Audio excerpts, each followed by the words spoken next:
All right, well, we're hard at it again. Saturday morning, I just untarped this thing and gonna try and get her unloaded this morning. I just tilted the head. That took me a few minutes to figure that out. I shifted the table over as far as I could. So I think I'm gonna grab it around this ram here with some lifting straps, and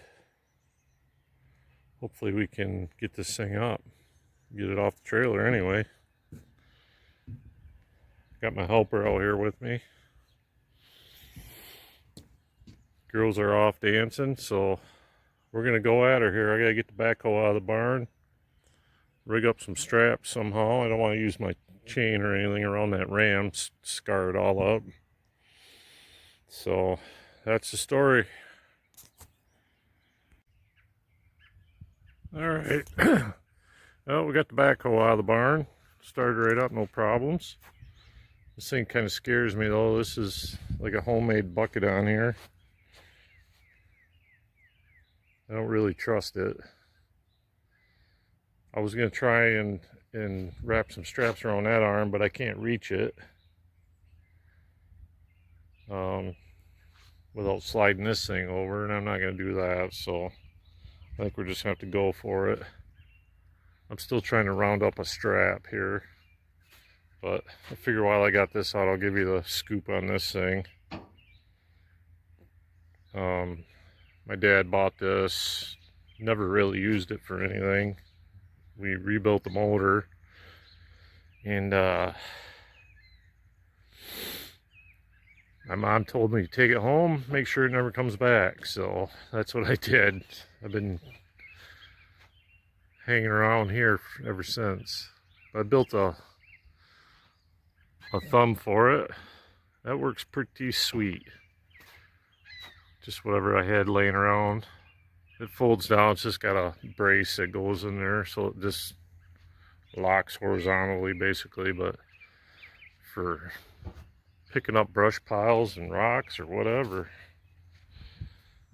it's works pretty good. I don't really have nothing into it. It's just scrap metal, like I said, laying around. These are some old cutting edges. I took a plasma cutter and cut the teeth into them. Welded her all together. And like I said, when you're not using it, you just fold it up and put the pin in it, and it's not in the way of anything. But this thing leaks everywhere, so if you're gonna use it, make sure you got some oil on hand, because you're gonna use it. I did put a new pump on this thing a couple years ago. I don't know if you can see it in there. The light's not very good, but I was digging with it, and the pump seal took a shit and dumped oil all over the friggin' place. So I dug around in my crap and I found a pump that had the same mounting flange and the same drive shaft, or the same spline pattern. But this new pump is like twice as wide as the original pump that was on there. So I think the pressure's still the same, but I get a lot more flow now, and this thing really digs. It's got a lot of hydraulic pressure, or a lot of hydraulic power, I should say. Then I put a filter on it and new suction hoses. It's another one of those projects. Just keep fixing her up a little bit here and there. I don't really do much with it. Dig stumps out of my yard, move brush piles. If I need to dig a hole for something, I get it out and use it. So just one of those things. Anyway, I'm gonna get a strap and we're gonna get this done. Well, I got a mess going today. I got it off the trailer. I had to go buy a couple straps to lift it up off of there. I think that's about all the old Massey Ferguson wanted right there. I don't know how much this thing weighs. I'm sure it's a couple thousand pounds. But anyway, here's the next problem. I got a mess in here. I gotta get this engine out of here. So I got the hitch on it.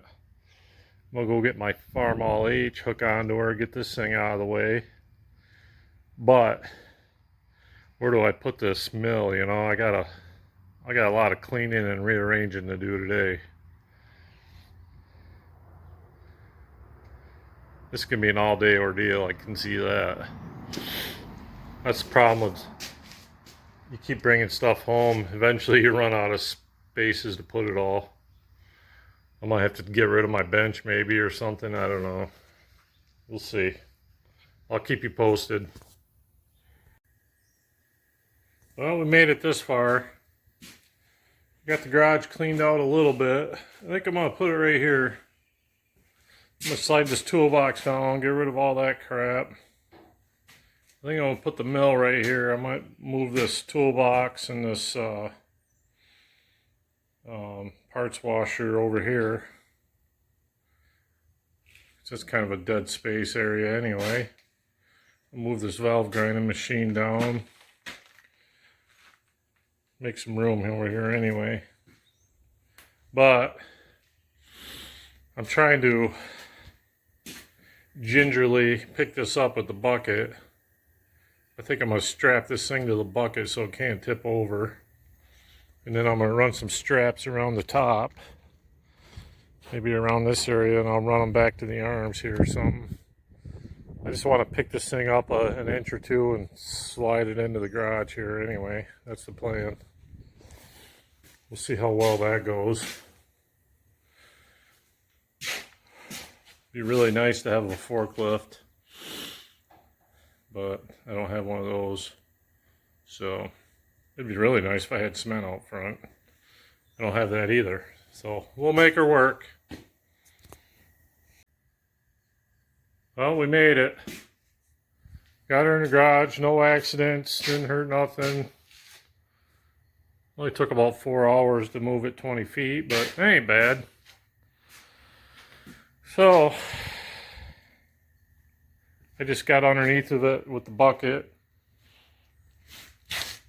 with the cutting edge, and then I run straps down to the bucket, and then I wrapped another strap around it, pick it up, and I just only picked it up an inch or so and slid it over the edge there, kind of pushed her inside.